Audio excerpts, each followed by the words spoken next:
നമ്മുടെ കുട്ടികൾക്ക് വീട്ടിലിടാനായിട്ടൊരു പാൻറ് എങ്ങനെ കട്ട് ചെയ്യാമെന്ന് നമുക്ക് നോക്കാം.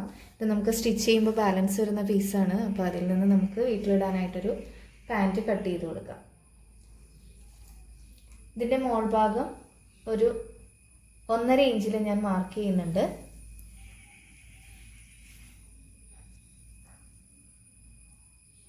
അത് ബെൽറ്റിന് വേണ്ടിയിട്ടുള്ള ഭാഗമാണ്. അത് നമുക്ക് സ്ട്രെയിറ്റ് ലൈൻ വരച്ചു കൊടുക്കാം.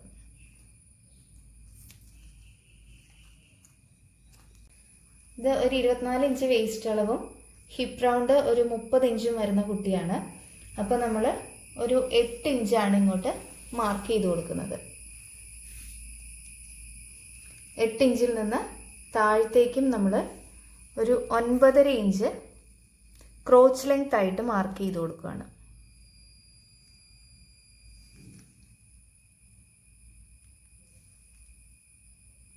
ഇവിടെ 8 ഇഞ്ച് മാർക്ക് ചെയ്തു. നമ്മൾ എന്നിട്ടിത് സ്ട്രെയിറ്റ് ലൈൻ കൊടുക്കുകയാണ്.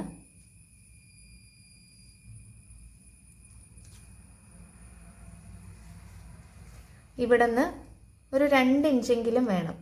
ഒരു 2 ഇഞ്ച് നമ്മളിങ്ങോട്ട് മാർക്ക് ചെയ്ത് കൊടുത്തു.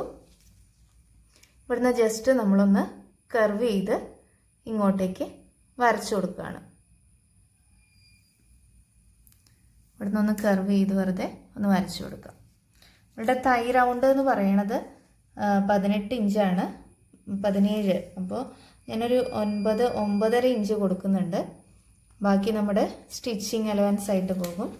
ഇനി നേരെ താഴത്തേക്ക് നമുക്ക് എത്രയാണോ ലൂസ് വേണ്ടത് അത്രയും മാർക്ക് ചെയ്യുക. ഞാനിപ്പോൾ ഒരു 7.5 ഇഞ്ച് അവിടെ മാർക്ക് ചെയ്യുന്നുള്ളൂ. ഈ 7.5 ഇഞ്ചിലേക്ക് നമ്മളിവിടെ നിന്ന് ഇങ്ങോട്ട് മാർക്ക് ചെയ്ത് കൊടുക്കണം. ഇത്രയേ ഉള്ളൂ. ഇതിൽ അധികം സീം അലവൻസ് ഒന്നും ഇടേണ്ട ആവശ്യമില്ല. ഒരു 1 ഇഞ്ച് സീം അലവൻസ് ഇട്ട് നമുക്കിത് കട്ട് ചെയ്തെടുക്കാം.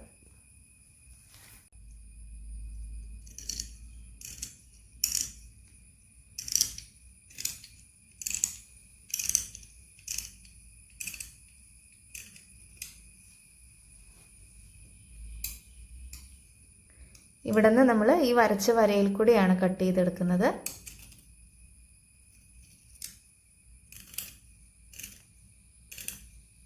മുകളിലേക്ക് നേരെ സ്ട്രെയിറ്റ് ആയിട്ട് കട്ട് ചെയ്തെടുക്കുക. ഇനി ഇത് മടക്കി നമുക്ക് ബെൽറ്റിന് ഞാൻ 1/2 ഇഞ്ചിൻ്റെ എലാസ്റ്റിക്കാണ് കൊടുക്കുന്നത്, അതുകൊണ്ടാണ് 1.5 എടുത്തിട്ടുള്ളത്. നമുക്കിത് സ്റ്റിച്ച് ചെയ്യാം.